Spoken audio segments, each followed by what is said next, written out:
Nimeona picha na press release ya waziri na wajumbe wengine wa Tanzania ambao wamemtembelea Baba Mtakatifu huko Vatican kuelezea kilichotokea Tanzania na lakini kuomba maombi pia. Wanasema serikali inataka kurudisha trust, inataka kurudisha kuleta reconciliation. Mambo mengi, press release ni ndefu, lakini hivyo vitu viwili vimenigusa zaidi. Baba Mtakatifu amekubali kutuombea. Tunashukuru, tutapokea maombi. Lakini labda kwa serikali, labda kwa watawala, tuseme wazi tu kwamba maombi pekee hayatoshi. Na si kwa sababu nadogosha umuhimu au nafasi ya maombi. Tena nazungumza kama former pastor and missionary, na I understand umuhimu wa maombi na nafasi yake. Lakini kama kweli tunataka kurudisha trust, kama kweli tunataka kuleta reconciliation, njia zake, the steps are very clear. Na bahati mbaya hakuna ujanja if we really want to achieve that. Mamlaka lazima ziombe radhi, ziombe msamaha wa wazi na wa dhati kwa wananchi, kwa sababu wananchi ndio walikosewa, wananchi ndio walipigwa, wananchi ndio waliumizwa, wananchi ndio waliuawa, wao ndio walitendewa. Lazima pawepo na high level msamaha, radhi.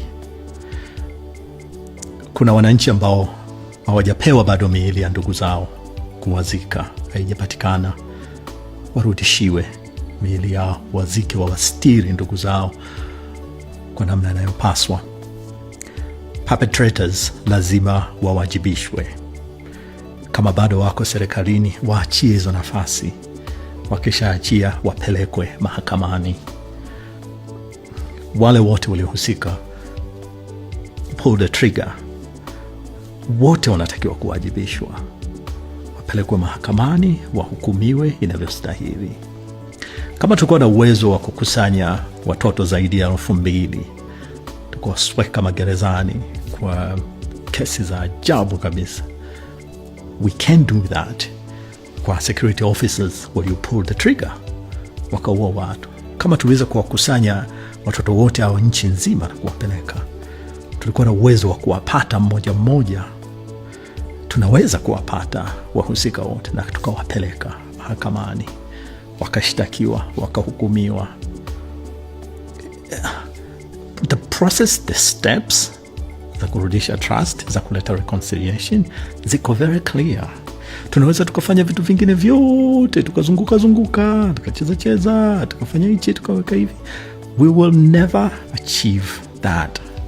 I don't know, trust or reconciliation kwa maigizo. No, we will not. There's no shortcut to that. Lazima tufate steps na hasa uwajibikaji. Hapo ndipo tutaleta reconciliation. Hapo ndipo tunaweza kuanza kurudisha trust kati ya wananchi na watawala.